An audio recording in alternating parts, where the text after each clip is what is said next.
భాగవతం కలియుగంలో ఎందుకంత అవసరమైంది అన్న ప్రశ్న ఒకటి వచ్చింది. అసలు మిగిలినటువంటి యుగాల కలియుగం ఉండదు.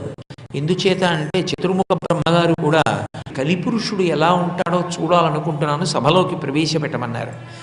కలిపురుషుణ్ణి సభలోకి ప్రవేశపెట్టారు. పెట్టగానే బ్రహ్మగారు 4 ముఖాలు పక్కకి తప్పుకుని చీచీ చీచీ దుర్మార్గుడా సభలోంచి వెళ్ళిపో అన్నారు. అంటే ఆయన అలాగే నిలబడ్డాడు. నువ్వు ఎందుకు అలా ఉన్నావని అడిగారు బ్రహ్మగారు. వాడు ఒక చేత్తో కుడి చేత్తో నాలుకని బయటికి తీసి పట్టుకున్నాడు, రెండవ చేత్తో తన మర్మావయవాన్ని తానే పట్టుకున్నాడు. ఎందుకు అలా ఉన్నావని అడిగారు. నేను ఈ లోకాన్నంతటినీ కూడా జిహ్వేంద్రియం చేత పాడు చేస్తాను. తినేటప్పుడు ఒక శౌచం ఉండదు, తినేటప్పుడు ఒక కట్టుబాటు ఉండదు, భగవన్ నివేదన చేసి తినడం ఉండదు, సాత్వికాహారం తినడం ఉండదు, మితాహారం తినడం ఉండదు, దైవర్పితాహారం తినడం